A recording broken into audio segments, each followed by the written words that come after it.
Good day, everyone. I am pleased to present to you my paper I entitled The Filipino Churches as Agents of Indigenous Response to Social Justice.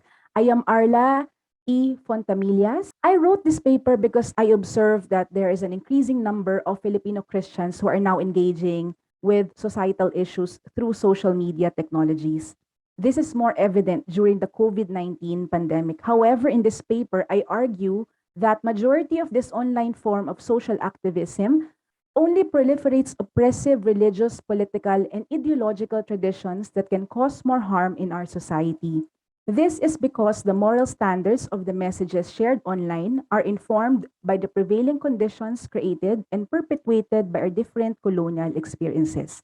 So, as an alternative, I propose that a critical analysis of the indigenous Filipinos' response to Spanish and American colonization is crucial if Filipino Christians are really serious in finding solutions to our current social injustices, which are arguably and largely due to our colonial past. So, using the lens of Filipino social psychology and decolonial Christianity, I will show how present day Filipino churches can engage in social justice by number one, reclaiming our indigenous selves as embodied spiritual beings created in the image of God. Number two, restoring harmony with ourselves and others. And three, forming communities of mutual responsibility. I further argue that in this framework, our collective response to social justice is not simply based on a shared adherence to dominant moralities and social media posts, but on inner core values that truly reflect a Filipino consciousness of what constitutes a fair and harmonious society. So let me begin. Pagkatao at karapatan.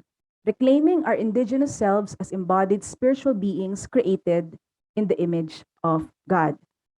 Social justice is a broad concept that addresses economic, cultural, racial, and religious exclusion experienced by various populations due to an imbalance of power and unfair distribution of resources and representation of people and groups. It argues that human beings have a sense of responsibility towards themselves, others, and the society. So, this centrality of human agency acting towards an equitable community is the heart of social justice.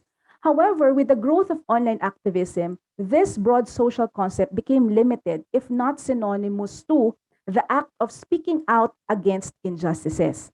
And this is done through the repeating or reposting of popular and sometimes trite expressions of dominant standards of morality from mainstream media. The goal then becomes how to catch attention instead of starting meaningful discussions that could have provided a deeper context to the message shared. When the Philippines became a colony of Spain in 1571, it underwent a long and brutal reorganization process called reducción, which involved the creation of villages or barangays around a newly built church with a resident friar.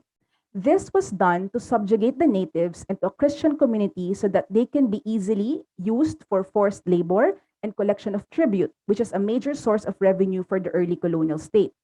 The former datus and their descendants were rewarded for turning in the natives and later became affluent families called the Principalia. They accumulated wealth and power through land grabbing activities led by or done in partnership with the clergy. This exploitative land tenure and property relations would go on for centuries, leading to broader societal problems such as food insecurity, rural to urban migration, and urban informal settling. When the United States took over the Philippines in 1898, they brought with them the American values of individual achievement, commercialism, and populism that favors a ruling class of what is said to be the national elites of the present day Philippines. Now, these values would later be manifested in evangelical churches that unduly emphasize an individual's social ethic where personal transformation is considered as the greatest and most radical solution to social problems. Ideally, institutions are devised constraints on human behavior. So they were created to minimize uncertainty by establishing a stable, though not necessarily efficient, structure for human interaction. However, in the case of the Philippines, institutions, including churches, were created not to define the interactions of the locals, but to minimize the uncertainties of the foreign colonizers. In this type of value formation, individuals are forced to choose between accepting the authoritative assignment of the value or suffer undesirable consequences such as physical or mental harm. This is where decolonization becomes an issue of social justice.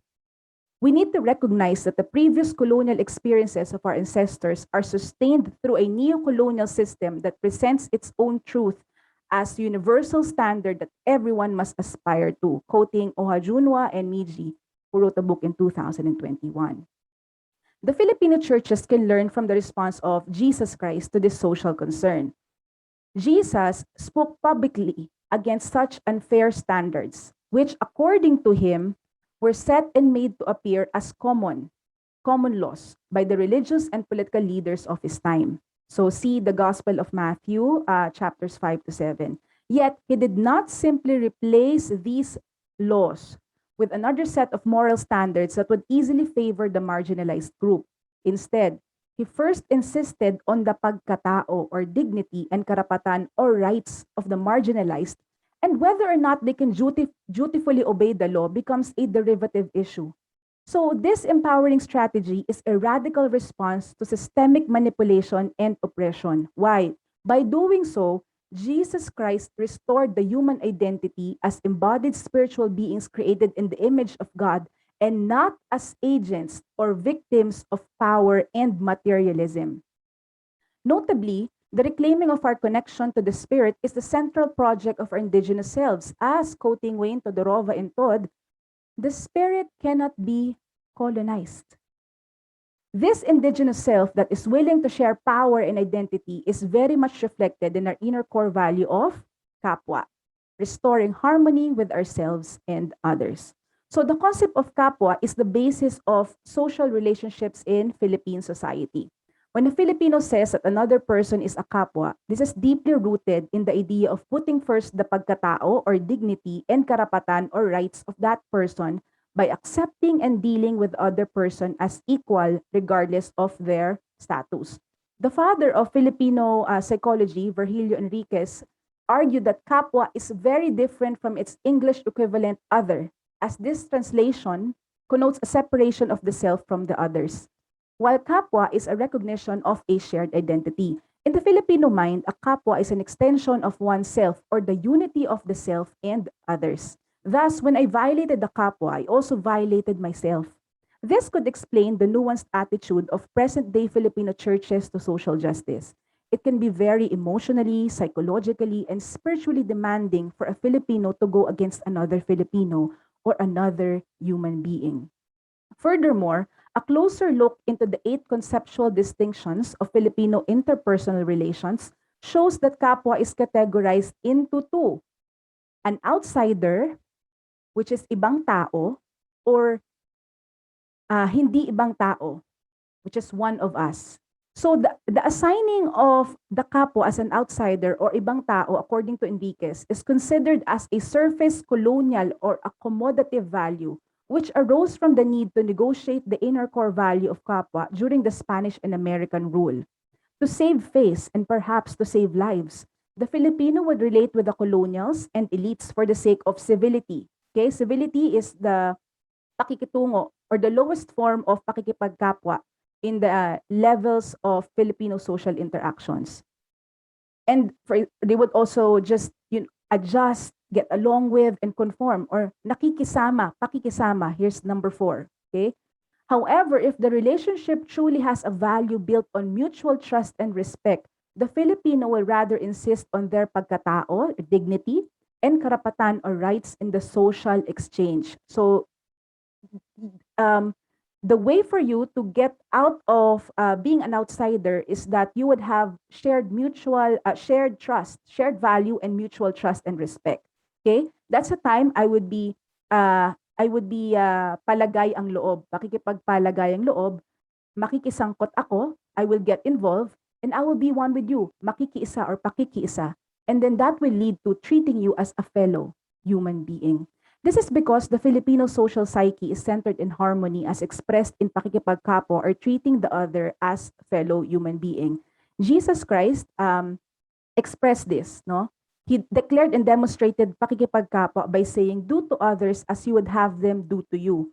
Instead of dismissing other forms of knowledge, experiences, and ways of living as superior or inferior, the concept of kapwa invites us to see that, quote, "the moral requirements of relationship and community serve to correct our human tendencies toward individual selfishness and exploitation of our neighbors," unquote. From a book written by Gassaway in 2015 on progressive evangelicalism and social justice. So now, let's proceed to the third one, which is sambahayan at pamayanan, forming communities of mutual responsibility. Knowing the inner core value of kapwa, it is thus notable that the foundation of Philippine socio-political structure is the family or the sambahayan. Okay, let's look at the general outline of the Philippine socio-political structure of COVAR, which it did in 1998. If you observe here, the Philippine socio-political structure is rooted in kinship. Okay? And beyond kinship, the family is territorially rooted in pamayanan. Okay? However, unlike in modern societies, the Philippines has no clear delineation among the three institutions, family, civil, and society, because the family dominated practically each one of them. Majority of the country's top business corporations are family-owned. Likewise, political parties are mainly associations of powerful families.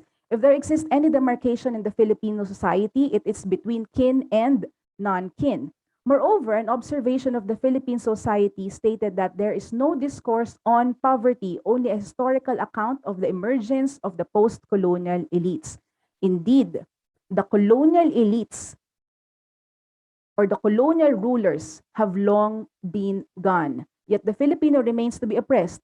Why? This is because the allocation of power and authority are still the same. The colonizers were just replaced by the oligarchs or the rich and powerful families.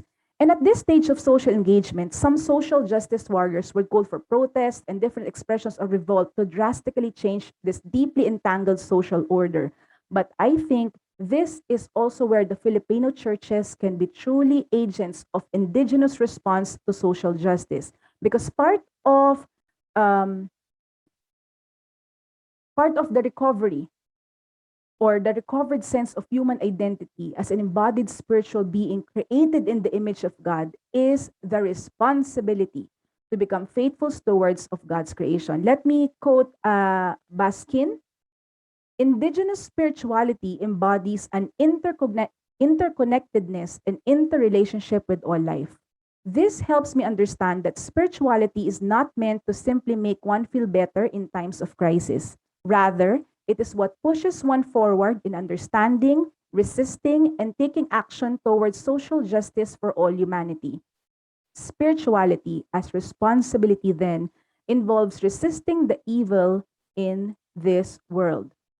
Jesus Christ practiced responsibility. How? He did that by focusing on building relationships with a small community of disciples. He repeatedly refused the call to create massive movements, even disappointing those who were expecting the Messiah to come as a zealot and military leader. So you can see the Gospel of John, chapter 6, verse 15. Instead, he trained a small group of marginalized Jews and helped them to be reconciled to God, themselves, and others. This intentional relationship building is marked by a mutual responsibility where all kinds of needs are met and all kinds of realities are recognized. More significantly, long after Jesus ascended to heaven, this practice was very much evident in the early church. Let me quote Acts 4, chapter 4, verses 32 to 35. All the believers were one in heart and mind. No one claimed that any of their possessions was their own, but they shared everything they had. With great power, the apostles continued to testify of the resurrection of the Lord Jesus, and God's grace was so powerfully at work in them, all that there were no needy persons among them. For from time to time, those who owned land or houses sold them, brought the money from the sales, and put it at the apostles' feet, and it was distributed to anyone who had need. For some present-day Filipino churches, this inner value of mutual responsibility is practiced in savings groups, cooperatives, community organizing, and social enterprises. Majority of them focus on marginalized groups such as farmers, fisher folks, indigenous people, women, and children. But this does not prevent them from working in partnerships with local and international corporate industries, businesses, the government, NGOs, and the academe. So the way forward then is the recognition and integration of indigenous Filipino core values to our understanding of biblical or Christian values, as this provides us with a useful assessment to our response to social justice. Let's ask ourselves, do our actions truly address and stop, or do they inadvertently encourage and create new ways for the very oppression and exclusion I am working against? So in conclusion, this paper presents a case for Filipino churches to move beyond the mainstream form of online activism that is only speaking out against oppressive regimes and acts of injustice through a critical analysis of the indigenous Filipinos' response to Spanish and American colonization. It proposed that Filipino churches can provide a more indigenous response to social justice by creating communities that are mutually responsible to one another. Finally, it provided a useful tool for Filipino churches in assessing the responses to social justice. Again, I am Arley Fontamillas, and I'd like to recognize and thank my organization, Kairos ACE Association for Cross-Cultural Training. Marami pong salamat sa inyong lahat at magandang araw po.